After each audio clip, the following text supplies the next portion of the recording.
எண்ணெய் கடுகு பொரிஞ்சிடுச்சு. இந்த ஸ்டேஜில் நம்ம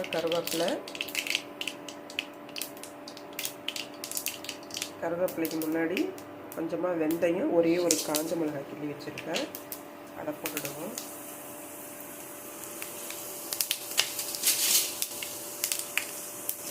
கருவேப்பிலை,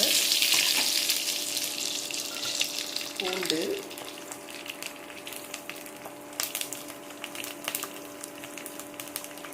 சின்ன வெங்காயம், இதெல்லாம் கொஞ்சம் நல்லா வதக்கிப்போம். வெங்காயம் வதங்கிறதுக்காக கொஞ்சமாக உப்பு போட்டுக்கலாம். ஒரு தக்காளி பொடியாக நறுக்கி வச்சுருக்கிறேன், இதையும் அது கூட சேர்த்து கொஞ்சம் நேரம் வதக்குவோம்.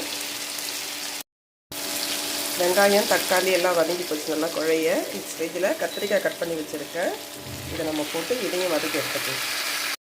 இப்போ கத்திரிக்காய், வெங்காயம், தக்காளி எல்லாமே வதங்கி போச்சு. இந்த ஸ்டேஜில் நம்ம குழம்புக்காக எல்லா மசாலாவும் சேர்த்து அரைச்சிருப்போம்ல, அந்த தூள் ஒரு ஸ்பூனால் ஒரு 3 ஸ்பூன் போட்டுக்கோங்க. இது எப்படின்னா 2 வேளைக்கு 4 பேர் சாப்பிட்றதுக்கான அளவு 3 ஸ்பூன் போட்டுக்கோங்க. நான் நேற்றுக்கு ஒரு வீடியோ போட்டிருந்தேன்ல உங்களுக்கு, பருப்பு எப்படி பொடி பண்ணி அரைச்சி சாம்பாரில் இல்லை காரக்குழம்புல ரசத்தில் மிக்ஸ் பண்ணுறதுன்னு, அந்த பொடியில் ஒரு 2 ஸ்பூன் போட்டுக்கோங்க. இப்போது நம்ம கரைச்சி வச்சுருக்கிற புளியை ஊற்றிடலாம். நமக்கு எவ்வளோ குழம்பு தேவையோ அதுக்கு தகுந்த மாதிரி தண்ணி போட்டுக்கோங்க.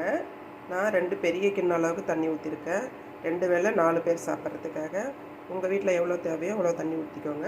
உப்பு தேவையான அளவு உப்பு போட்டுட்டு கிண்டி விட்டு மூடி வச்சுடுங்க. நல்லா தபன்னு கொதித்ததுக்கப்புறமா சிம் பண்ணி ஒரு 15 நிமிஷம் சிம்மில் கொதிக்க விடுங்க. எந்த குழம்பாக இருந்தாலும் சிம்மில் கொதிச்சுன்னா டேஸ்ட் அதிகமாக இருக்கும். இறக்கும்போது மல்லித்தழை போட்டு இறக்கிடுங்க. அவ்வளோதான் காரக்குழம்பு.